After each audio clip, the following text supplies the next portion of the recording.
Caribbean সাগরের মাঝখানে জন্মদিনের পার্টি, হাসি খুশি আর আনন্দ সব কিছু ঠিকঠাকই চলছিল। কিন্তু তারপরেই এলো সেই ভয়ঙ্কর ঝড় আর এক অদ্ভুত ঘটনা। চোখের সামনে সমুদ্রের জল শুকিয়ে গেল। যে নৌকা নিয়ে তারা ভেসেছিল সেটা এখন একটা বিশাল উপত্যকার মাঝখানে দাঁড়িয়ে আছে, আর চারপাশে ছড়িয়ে ছিটিয়ে আছে এমন সব বিপদ যা কল্পনাকেও হার মানে। এই পরিস্থিতিতে কিভাবে বেঁচে ফিরবে একটি পরিবার, চলুন সেই রোমহর্ষক গল্পটাই জানবো আজকের এই ভিডিওতে। মুভির শুরুতেই আমরা দেখতে পাই টম তার পরিবারের সাথে ক্যারিবিয়ান সমুদ্রের মাঝে গেছে তার ছেলে বেনের বার্থডে সেলিব্রেট করার জন্য। তার স্ত্রী জুলিয়া সমুদ্রে সাঁতার কাটার জন্য নামে, আর টম তার ছেলে বেনকে শেখাচ্ছিল কিভাবে মাছ ধরতে হয়। সাঁতার কাটতে কাটতে তার স্ত্রী বোট থেকে অনেকটা দূরে চলে আসে। সে সাহায্যের জন্য চিৎকার করে, কিন্তু তার মেয়ে ক্যাসি কানে হেডফোন দিয়ে গান শুনছিল, তাই কিছু শুনতে পায় না। টম জুলিয়াকে খুঁজতে গেলে ভেতর থেকে দেখতে পাই তার স্ত্রী জলে ডুবে যাচ্ছে। সে এক মুহূর্ত দেরি না করে বোটটা তার দিকে এগিয়ে নিয়ে যায়। ক্যাসিকে বোটটা সামলানোর দায়িত্ব দিয়ে সে জলে ঝাঁপ দেয় আর তার স্ত্রীকে বোটের ওপর নিয়ে আসে। টম সবাইকে বলে, কেউ যদি সাঁতার কাটতে যাও তাহলে আমাকে অবশ্যই বলে যাবে। জুলিয়া ভেতরে স্নান করার সময় টম তার কাছে আসে রোম্যান্স করার জন্য। সেদিন রাত্রে তারা বেনের বার্থডে সেলিব্রেট করে। টম তাকে একটা ল্যাপটপ গিফট করে, এটা দেখে সে অনেক খুশি হয়।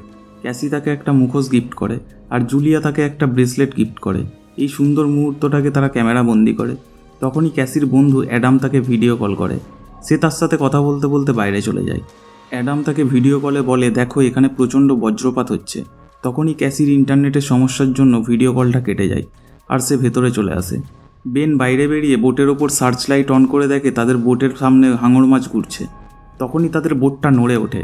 টম জলে নামে বোটের প্রপেলার চেক করার জন্য, কিন্তু প্রপেলারে লেগে তার হাত কেটে যায়। উপরে এসে জুলিয়া তার হাতে সেলাই করে দেয়। টম বলে, প্রপেলার ভেঙে গেছে, আমাদের সাহায্য লাগবে। তারা সাহায্যের জন্য কন্ট্রোল রুমে ফোন করে, কিন্তু কোনো উত্তর পায় না। ক্যাসি বোটের ওপরে উঠেও নেটওয়ার্ক পায় না। সে অ্যাডামের সাথে কথা বলতে না পেরে ভেতরে এসে শুয়ে পড়ে। অনেক চেষ্টার পরেও তারা সাহায্য না পেলে টম রেগে যায়। তারা বাইরে এসে দেখে আকাশ থেকে উল্কাপিণ্ড পড়ছে। আরও ভালো করে দেখার জন্য তারা বোটের ওপরে যায়। তখনই একটা উল্কাপিণ্ড তাদের খুব সামনে এসে পড়ে। এটা দেখে টম বোট স্টার্ট করে সেখান থেকে বোটটা একটু দূরে নিয়ে যায়। কিছুটা যাওয়ার পর তাদের বোটের ইঞ্জিন খারাপ হয়ে যায়। একটু পরে প্রচণ্ড ঝড় শুরু হয়। সমুদ্রের ঢেউয়ে তারা বোটের এদিক ওদিকে ছিটকে পড়ে। কোনোভাবে টম সবাইকে লাইফ সেভিং জ্যাকেট পরিয়ে দেয়। ভেতর থেকে দরজা বন্ধ করে তারা সেখানেই থাকে। ঢেউয়ের দোলানিতে ক্যাসির বমি হয়ে যায়, আর জুলিয়ার নাক থেকে রক্ত পড়তে শুরু করে। টম আবারও কন্ট্রোল রুমে যোগাযোগ করার চেষ্টা করে, কিন্তু কোনো লাভ হয় না। সমুদ্রের তাণ্ডবে তারা বোটের ভেতরে ছিটকে পড়ে অজ্ঞান হয়ে যায়। পরের দিন সকালে যখন তাদের জ্ঞান ফেরে, তারা বাইরে এসে দেখে তাদের বোটে মাছ লাফাচ্ছে। বোটের ওপরে এসে তো সবার চক্ষু চড়ক গাছ। কাল রাত্রি পর্যন্ত যেটা ছিল গভীর সমুদ্র, ঘুম ভেঙে উঠে দেখে সেটা এখন বিশাল পাহাড়। কিন্তু হঠাৎ কেন এরকম হলো সেটা আগে জানতে পারবো। টম বাইরে বসে ম্যাপ দেখছিল। বেন সামনে এসে জিজ্ঞাসা করে, আমরা এখান থেকে কিভাবে বেরোবো? টম বলে, এখানে আমাদের মতো আরও অনেকেই আটকে পড়েছে। সে কম্পাস নিয়ে দেখে নর্থের জায়গায় সাউথ দেখাচ্ছে, আর সাউথের জায়গায় নর্থ। এখন তারা এখান থেকে কিভাবে বেরোবে সেটা নিয়ে সবাই টেনশানে পড়ে যায়। ক্যাসি ভেতরে এসে কান্না করে, তার অ্যাডামের জন্য খুব মন খারাপ করছে। বেন কিছু বেলুন ফুলিয়ে সেগুলো একটা সুতো দিয়ে উপরে ভাসিয়ে দেয়, যাতে সেটা দেখে কেউ তার সাহায্যের জন্য আসে। টম রেডিওর ব্যাটারি চেঞ্জ করে সাহায্যের জন্য চেষ্টা করে। তখন একজন সাবমেরিনের ক্যাপ্টেনের সাথে তার যোগাযোগ হয়। ক্যাপ্টেন টমকে জানায় ম্যাগনেটিক পোল রিভার্স হয়ে গেছে, তার জন্য সমুদ্র শুকিয়ে গেছে। টম তাকে জিজ্ঞাসা করে, আর কোনো সার্ভাইভারের সাথে কি তোমার কথা হয়েছে? ক্যাপ্টেন বলে, না, সমস্ত কমিউনিকেশন সিস্টেম খারাপ হয়ে গেছে। সে আরও বলে, তাদের ইনস্ট্রুমেন্ট মুভমেন্ট থেকে জানতে পেরেছে ম্যাগনেটিক পোল আবার রিভার্স হয়ে যাবে, আর সমুদ্র নিজের জায়গায় ফিরে আসবে 1 সপ্তাহের মধ্যে। সমুদ্রের জলস্তর অনেক বেড়ে যাবে, তাই যত পারো উঁচুতে চলে যাও। টম তাকে তাদের বাচ্চাদের বাঁচানোর জন্য অনুরোধ করে। ক্যাপ্টেন বলে, আমাদের সাবমেরিনে শুধুমাত্র 3 জনের জায়গা হবে। জুলিয়া তাকে অনুরোধ করলে সে একটা কোঅর্ডিনেট দেয়, আর টম সেটা নোট করে নেয়। সেটা ক্যালকুলেশন করে সে জানায় তার কাছে পৌঁছাতে 3 দিন সময় লাগবে।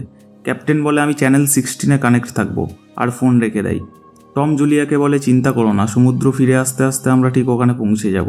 সেদিন রাত্রিটা বোটে কাটিয়ে পরের দিন সকালে তারা যাওয়ার জন্য প্রয়োজনীয় জিনিসপত্র তাদের সাথে নেয়।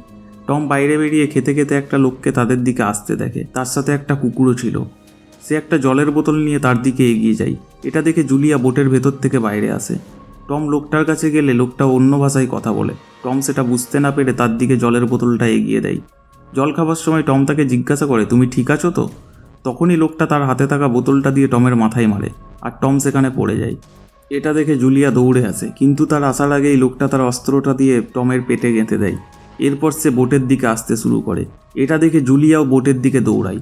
তখনই লোকটা তার হাতে থাকা অস্ত্রটা ছুঁড়ে দেয়, আর সেটা জুলিয়ার হাতে লেগে হাত কেটে যায়। জুলিয়া না থেমে দৌড়ে বোটে আসে। ক্যাসি তাকে ধরে ভেতরে নিয়ে আসে। ভেতরে এসে দরজা বন্ধ করে জুলিয়া ক্যাসি আর বেনকে একটা বাক্সের মধ্যে ঢুকিয়ে ক্যাসির হাতে একটা ফ্লেয়ার গান দিয়ে বলে, আমি যখন বলবো তখন এটা চালাবে। এদিকে সেই লোকটা দরজা খুলতে না পেরে সেটা ভাঙার চেষ্টা করছে। জুলিয়া নিচে গিয়ে বাথরুমের মধ্যে লুকিয়ে পড়ে। লোকটা দরজা ভেঙে ভেতরে আসে। কিচেনে গিয়ে সে খাবার খেতে খেতে নিচে আসে। বাথরুমের দরজা খুললে সে কাউকে দেখতে পায় না। ততক্ষণে জুলিয়া বাইরে চলে এসেছে। লোকটা বাইরে তাকিয়ে দেখার চেষ্টা করে কিন্তু কাউকে দেখতে পায় না। তখনই তার পোষা কুকুরটা জুলিয়ার দিকে দৌড়ে আসে। জুলিয়া তার হাতে থাকা ছুরিটা দিয়ে কুকুরটাকে মেরে ফেলে, আর সেখান থেকে বোটের ওপরে আসে লোকটাকে মারার জন্য। একটা ভাঙা জানালা দিয়ে সে ভেতরে আসে। লোকটা বাইরে বেরিয়ে দেখে তার কুকুরটা মারা গেছে। জুলিয়া লোকটাকে মারার জন্য খুঁজতে থাকে। ঠিক তখনই লোকটা তার মুখে একটা ঘুষি মারে। লোকটা জুলিয়ার চুলের মুঠি ধরে মেঝেতে তার মাথা ঢুকে দেয়। সে তাকে এক থাপ্পড় মেরে তার গলা চেপে ধরে। তখনই ক্যাসি লোকটাকে ফ্লেয়ারটা দিয়ে শ্যুট করে, আর সঙ্গে সঙ্গে বোটে আগুন লেগে যায়। বেন দৌড়ে তার বাবা টমের কাছে আসে। জুলিয়া তাদের ব্যাগ নিয়ে বোট থেকে বাইরে বেরিয়ে আসে। টমের কাছে এসে তারা কান্নায় ভেঙে পড়ে। জুলিয়া তখনই সেই লোকটাকেও বোট থেকে বাইরে আসতে দেখে। সে বেন আর ক্যাসিকে নিয়ে সেখান থেকে হাঁটতে শুরু করে। লোকটাও তাদের পিছন পিছন আসে। হাঁটতে হাঁটতে একটা জায়গায় এসে ক্যাসি জল খায়। বেন তখনও তার বাবার মৃত্যুটা মেনে নিতে পারেনি। সে খুব কষ্ট পাচ্ছিল। জুলিয়া বেনকে সান্ত্বনা দিয়ে আবার সামনের দিকে হাঁটতে থাকে। লোকটা তখনও তাদের পিছনে পিছনে আসছিল। একটা জায়গায় দাঁড়িয়ে বেন একটা মরা শার্ক দেখছিল। তখনই জুলিয়া দূরবীন দিয়ে দেখে সেই লোকটা তাদের দিকে আসছে। সে বেনকে সেখান থেকে নিয়ে দৌড়াতে থাকে। অনেকটা রাস্তা পেরোনোর পর বেন খুব ক্লান্ত হয়ে পড়েছিল। তেষ্টায় তার ঠোঁট শুকিয়ে গেছিল। জুলিয়া তাকে জল দিতে গেলে দেখে বোতলে অল্প একটু জল আছে। জল খেয়ে তারা আবার সামনের দিকে হাঁটতে থাকে। হাঁটতে হাঁটতে তারা দূরে একটা প্লেনের ধ্বংসাবশেষ দেখতে পায়, আর সেদিকে হাঁটতে থাকে। তারা প্লেনের চারিদিকটা ভালো করে দেখে নেয়। এদিকে সন্ধ্যাও হয়ে আসছে। বিশ্রাম নেওয়ার জন্য তারা প্লেনের ভেতরে ঢোকে। তারা সবাই একটা করে চকলেট খায়, আর সেই রাতটা সেখানে কাটানোর সিদ্ধান্ত নেয়। জুলিয়া বেনের জন্মদিনে তোলা ছবিটা দেখে কষ্ট পায়, কিন্তু কষ্ট পেলেও তাদের কিছু করার নেই। তাদেরকে এখান থেকে বেঁচে ফিরতে হবে। রাত্রে ক্যাসি ঘুম থেকে উঠে বাইরে যায় বাথরুম করার জন্য। বাথরুম করার সময় সেই লোকটা তাকে পিছন থেকে মারতে এলে জুলিয়া দৌড়ে গিয়ে তার বুকে ছুরি গেঁথে দেয়। এরপর রাগে ক্ষোভে তাকে ছুরি দিয়ে কোপাতে থাকে। ক্যাসি এসে তাকে থামায়। সকালে তারা সেখান থেকে যাওয়ার সময় লোকটার কাছে এসে দেখে তার শরীরটাকে কেউ অদ্ভুতভাবে খুবলে খুবলে খেয়েছে। ক্যাসি তখন বলে তার মানে এখানে আরও কেউ আছে। তারা দেরি না করে সামনের দিকে হাঁটতে শুরু করে। হাঁটতে হাঁটতে বেন একটা জায়গায় জল দেখতে পেয়ে সেদিকে যায়, আর মাথা ডুবিয়ে জল খায়। তখনই জুলিয়া এসে তাকে সেখান থেকে তুলে বকা দেয়, কারণ নোংরা জল খেলে শরীর খারাপ হতে পারে। সেখান থেকে তারা বেনকে ধরে ধরে নিয়ে এসে একটা জায়গায় বসায়। সেখানে অনেকগুলো ভাঙা চেয়ার ছিল। সেগুলো দিয়ে তারা একটা শেড বানায় প্রচণ্ড রোদ থেকে বাঁচার জন্য, আর সেখানে বিশ্রাম নেয়। বিশ্রাম নিতে নিতে কখন যে রাত হয়ে গেছে তারা বুঝতে পারেনি। জুলিয়া সেখান থেকে বেরিয়ে সামনের দিকে যায়। সামনে কিছু দেখে সে দৌড়ে ফিরে আসে, আর তাদেরকে ঘুম থেকে তুলে দৌড়াতে থাকে। দূরে একটা জাহাজ দেখতে পেয়ে তারা সেই দিকে দৌড়াতে থাকে। সামনে এসে কিছু মানুষকে দেখে। তারা তাদের কাছে সাহায্য চাইলে তারা সাহায্য না করে কন্টেনারের ভেতরে ঢুকে দরজা বন্ধ করে দেয়। তখন লাখ লাখ কাঁকড়া তাদের দিকে ছুটে আসে তাদের মাংস খাওয়ার জন্য। নিজেদের প্রাণ বাঁচানোর জন্য তারা কন্টেনারের ওপরে ওঠে। কন্টেনারের একটা ফাঁকা জায়গা দিয়ে কাঁকড়াগুলো ভেতরে ঢোকে, আর ভেতরে থাকা মানুষগুলো কাঁকড়াগুলোকে গুলি করে মারতে থাকে। এদিকে জুলিয়া অজ্ঞান হয়ে যায়। জ্ঞান ফিরলে সে উঠে দেখে সেখানে ক্যাসি আর বেন নেই। সে নিচে নেমে একটা মৃত লোকের কাছ থেকে তার বন্দুক নিয়ে ক্যাসি আর বেনকে খুঁজতে যায়। তখন সেখানে প্রচণ্ড বালির ঝড় ওঠে। ক্যাসি জুলিয়াকে দেখতে পেয়ে তার কাছে আসে, আর তাকে তার সাথে নিয়ে যায়। একটা কন্টেনারের ভেতরে ঢুকে তারা ঝড়ের হাত থেকে বাঁচে। ঝড় থামার পর বাইরে বেরিয়ে তারা অনেকগুলো জলের বোতল পায়, আর সেখান থেকে জল খায়। কন্টেনারের ভেতরে খুঁজতে খুঁজতে জুলিয়া একটা ওয়াকি টকি পায়, আর বেন একটা বন্দুক তুলে নেয়। জুলিয়া সেই ক্যাপ্টেনের সাথে যোগাযোগ করে। ক্যাপ্টেন তাকে জিজ্ঞাসা করে তোমরা কোথায় আছো। জুলিয়া বলে আমি সঠিক বলতে পারবো না, কিন্তু এখানে অনেক কন্টেনার আছে। এরপর ক্যাপ্টেন আকাশে একটা ফ্লেয়ার চালায়, আর সেই ফ্লেয়ার অনুসরণ করে তারা সেই দিকে হাঁটতে থাকে। অনেকক্ষণ হাঁটার পর তারা দূর থেকে সাবমেরিনটা দেখতে পায়, আর তারা সেদিকে হাঁটতে থাকে। একটা জায়গায় এসে তাদের ওপর থেকে পাহাড় ভেঙে পড়তে শুরু করে। তারা কোনোভাবে সেখান থেকে বাঁচে, কিন্তু জুলিয়া আর তাদের মাঝখানে একটা পাহাড়ের দেওয়াল তৈরি হয়ে যায়। জুলিয়া তাদেরকে সেখান থেকে সামনের দিকে যেতে বলে। ক্যাসি আর বেন নিরুপায় হয়ে সামনের দিকে হাঁটতে থাকে, আর দৌড়ে সেই সাবমেরিনটার কাছে পৌঁছায়। সেখানে গিয়ে ক্যাপ্টেনকে দেখে তারা খুব ঘাবড়ে যায়। ক্যাপ্টেন তাদের বলে তোমরা ভেতরে চলে যাও, আমি আর বাঁচবো না। ক্যাসি বেনকে সেখানে রেখে তার মাকে নিয়ে আসার জন্য যায়। এদিকে জুলিয়ার দিকে সেই কাঁকড়াগুলো এগিয়ে আসে, আর জুলিয়া সেগুলোকে গুলি করে মারতে থাকে। তখন ক্যাসি ওপরে এসে তার হাত বাড়িয়ে দেয়, আর জুলিয়াকে তার হাত ধরতে বলে। জুলিয়া তার হাত ধরে ওপরে উঠে আসে আর সেখান থেকে দৌড়ে তারা সাবমেরিনের কাছে আসে।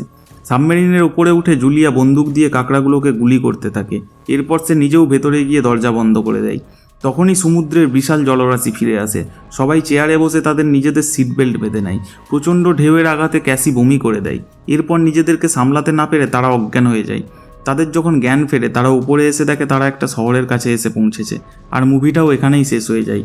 তো বন্ধুরা, আজকের মুভি এক্সপ্লেনেশন ভিডিওটি কেমন লাগলো তা কমেন্টে অবশ্যই জানাবেন। ভালো লাগলে একটা লাইক করে দেবেন। আর আরও এরকম ভিডিও দেখার জন্য আমাদের চ্যানেলটি সাবস্ক্রাইব করে আমাদের পাশে থাকুন।